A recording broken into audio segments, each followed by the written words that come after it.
guys, and welcome back to That Disney Girl. Okay, so this video is going to be an interesting one because I actually did no research for it, which is a first if you've watched any other video on my channel.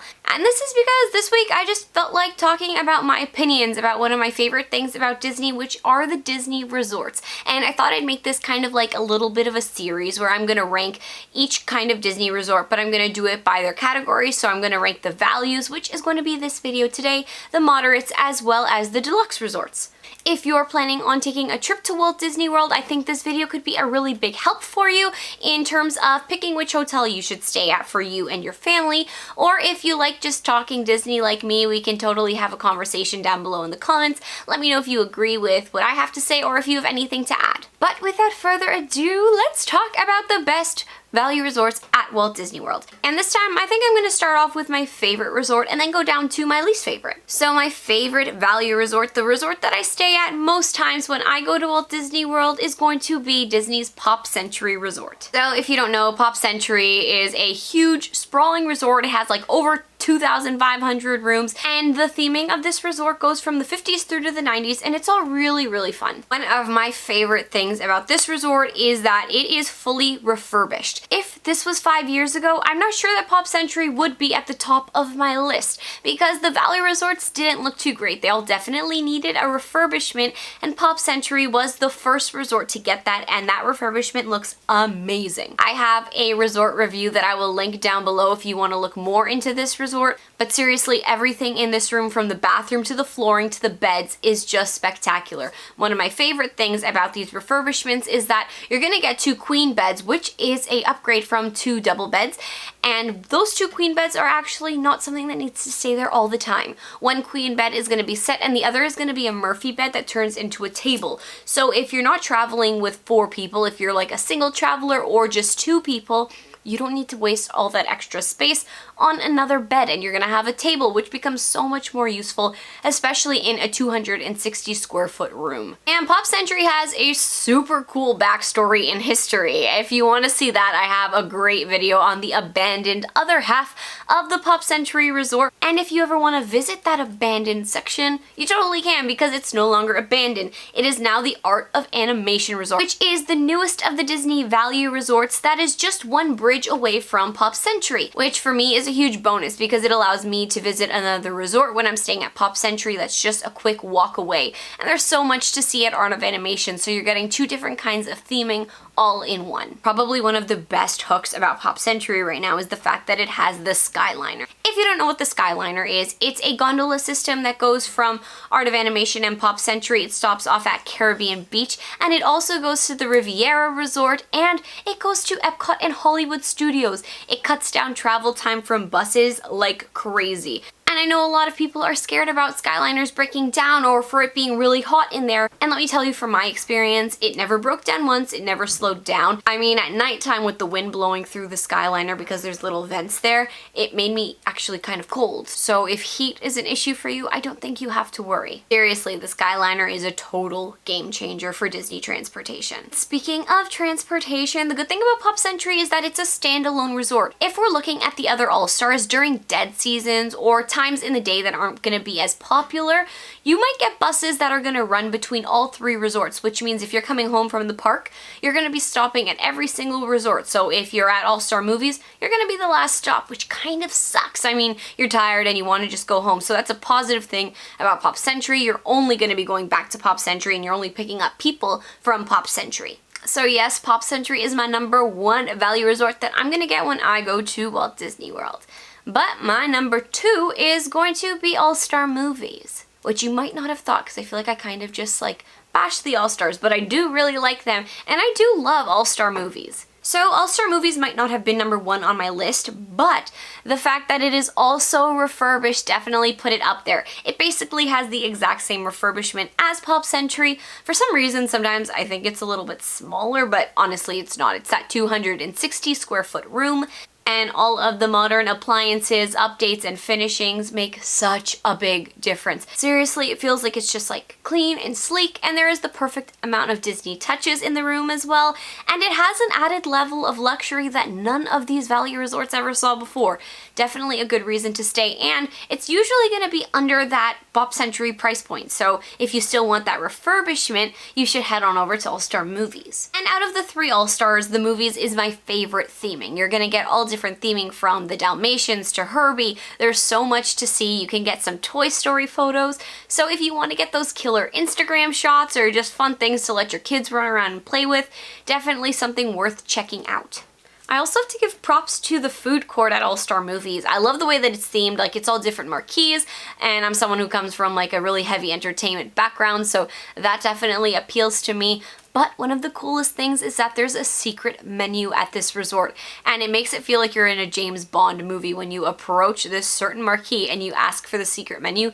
They bring out this like briefcase that's like silver plated, and when you open it up, there's going to be viewfinders in there, and in there you can check out all of the different menu items. And if you want to learn more about those menu items as well as this entire resort as a whole, I have a great video that showcases everything that the resort has to offer. I'll link that one down below as well. I also think that the Fantasia pool is probably one of the best pools that you can get at a value resort, especially if you like Sorcerer Mickey, something to totally check out. I think the biggest con about this one is something that I referenced that was a positive about Pop Century, is that since it is a shared resort, and by shared I mean it's one of 3 All-Star resorts, you may sometimes run into that bus sharing situation. And since All Star Movies is the last resort that is going to be dropped off at if you're sharing a bus, this happened to me. We were coming back from Disney Springs and we had to stop off at sports, then music, then movies. Kind of took us a long time, and if you're tired or if your kids are tired, it might not be the best way to end a night. But every time that I went home from the parks, we went directly back to that resort. So I think it's kind of spotty and it's not going to happen all the time, but just know that if you are booking here, there is a chance that it's going to happen. Okay, so let's move on to number 3, and that is going to be Disney's Art of Animation. So Disney's Art of Animation is the newest of the value resorts, and I say value resorts because the price point on this one is going to be kind of high. And by high, I mean rooms run around $400 a night here, which is totally crazy if you're calling it a value resort to run for $400 a night. But there is a method for this madness, and I will explain it shortly. But it is this pricing that was making me think that it was either going to hit this number 3 spot or that it was going to hit the 5th spot and go in dead last. Because I'm not sure if I agree that the pricing is worth what you get, but I do think that it is a fantastically themed resort, which is what gets it this number 3 spot. So the reason that it is so much more expensive is because you're going to get mostly family suites when you come to this resort. So you're basically going to get a 1-bedroom suite. So you're going to have 1 bedroom with a bed in there as well as a bathroom. And in the main area, you're going to get a couch that pulls out into a bed with your TV. And there's going to be like a mini kitchenette. It's not going to be a full kitchen, but you're going to get another sink there, as well as a Murphy bed with your table there. So that's your acting table. Something to note, if you're going to use it as a bed and a table, that's something you're going to have to keep pushing up and down. It's not a big deal, really easy to use those Murphy beds, but you kind of have to just be ready to pack up that bed really quickly. And you get another bathroom in the main area. So you're getting 2 bathrooms and technically 3 beds. So if you were planning on bringing your family, and with your family of 6, you were going to have to get 2 different value resort rooms, this is probably going to cut down in costs because you're going to be able to fit everybody in 1 room altogether. And I think the theming in these rooms are great. It's really kid-friendly, so if you don't like it to be like too over-the-top Disney, maybe steer clear of this one because every single building is heavily themed to the movie and film that it is based on. And as I mentioned earlier, Art of Animation shares the same Skyliner station as Pop Century, so that means that you're gonna get a Skyliner when you stay here, which, as I've already raved about, definite plus, something I would totally recommend. I think that the food court here is really good in terms of the quality of food. I think that this food court is going to get you the best for a value resort. They have like a gelato bar there and it is so good. They have like a Nutella gelato there. If you're ever around, give it a try and let me know if you liked it because I just think it's so good. I think that their pools are fantastic. They have a Finding Nemo pool that when you go underwater, you could literally hear music playing. I mean, that's seriously so cool. And they have lifelike statues all over the resort, just like most value resorts, except Honestly, I think Art of Animation kicks it up to a whole new level. The statues and all of the theming around here is going to be impeccable. The car section of this resort in particular is just amazing. I mean, a lot of the value resorts, they're going to have one main pool, which in this case is that Finding Nemo pool, and then the other pools kind of seem to get washed to the side. They're not going to be too extravagant.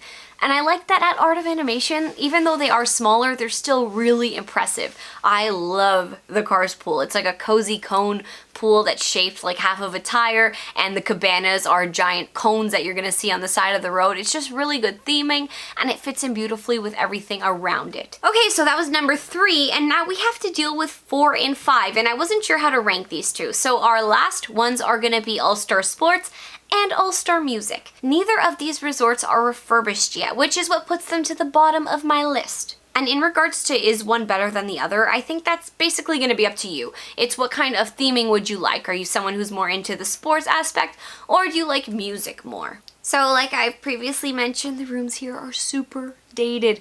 The bathroom is really dated. You're not going to get lots of counter space in this one.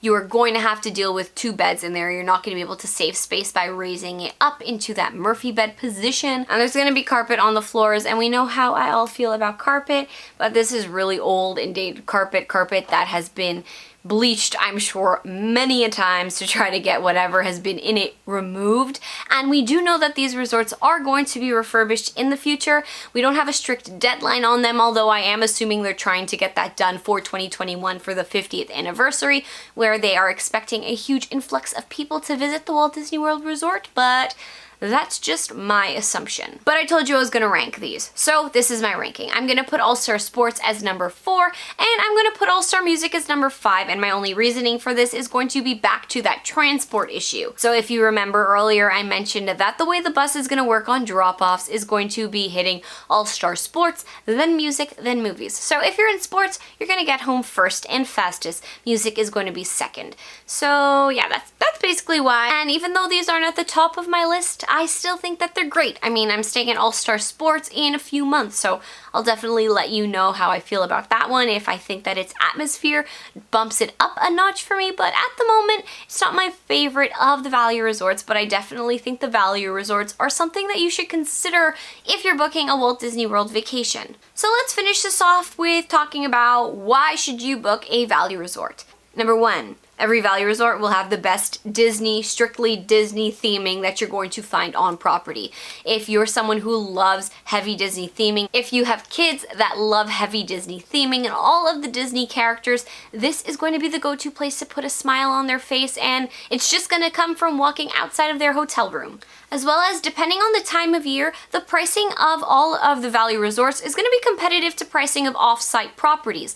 Most people book off-site properties because they're looking to save money, because Disney properties are relatively more expensive in general, but it's definitely possible to find these resorts, mostly the All-Star resorts, at around $100 a night, depending on the season. If there's some sort of deal going on, definitely always check back for those deals, because Disney puts them out every season. And if you are planning on using a car while you're staying at Disney World, it's going to have the cheapest overnight parking. Every Disney resort has now implemented parking fees, and it kind of goes up by tiers of the kind of resort that you're staying at. So a value will be the cheapest. And speaking of transport, we know I love the Skyliner, and by staying at a value resort, that's 2 of 5 options that will have a Skyliner attached to it, which is more than any moderate or deluxe resort. So if you want to get those options of getting on that Skyliner and having a new fun way to travel across Disney that's going to be way quicker than any bus system, definitely something that's worth it if you value time in your transit when you're going to the parks.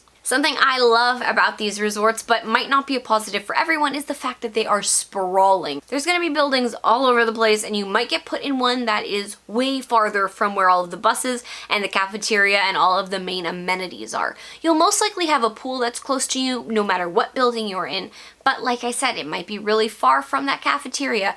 So something I suggest is when you are booking a value resort, that you make sure to know what room you'd like to stay in. And by room, I mean what building would you like to stay in. So look at a map, see what building numbers are closest to the food court as well as the bus systems. If you're staying at Art of Animation and Pop Century, there are some buildings that are going to be kind of halfway between the Skyliner area as well as the food court. So you're going to get like a 3 or 4 minute walk each way if you want to kind of be in the best of both worlds.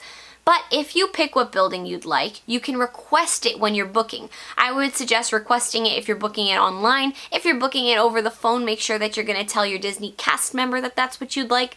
And when you get to the resort, make sure that you tell that Disney cast member who is checking you in that you would like a room in that specific building. It might not happen, but it's definitely worth giving it a shot. And if you want to guarantee that spot, you can always book a preferred room. This is going to be something that's going to run you a little bit more money. It's going to be probably around $15 more, but it's guaranteeing you a spot in a building that's going to be very close to the front of the resort. So if you want to make sure that you get that room, if you don't want to walk at all, definitely a good thing to do, and it's worth the money. I've done it before in the past. So yeah, I'm a big fan of all the value resorts. I think that if you stay in a value resort that's had a refurbishment done, I actually like those rooms better than some of the moderate resort rooms, which I will talk about next time, but that's just something to think about. I think that the level of luxury in some of these rooms have really stepped up their game for literally half the price of what a moderate resort could cost and a quarter of the price of what a deluxe resort would cost. It's a cheap way to make sure that you're always going to have Disney Transit included. You're going to be in that Disney bubble, and you'll be able to get to and from the airport with the Magical Express, and you won't have to worry about calling an Uber or a taxi to get there if you're not using a car. So yeah, those are my thoughts on the value resorts. Let me know if your ranking would kind of sound like mine. What's your favorite value resort? If you have anything to add to this discussion that we're having today. And of course, I'd love it if you could like the video if you had a good time watching, comment below like I've mentioned already, and subscribe to the channel. Usually we're going to be talking about Disney history, but I love having these Disney discussions with you guys as well. So make sure that you subscribe so we can keep on having that conversation. Okay folks, that's it for now. I will see you real soon. Bye.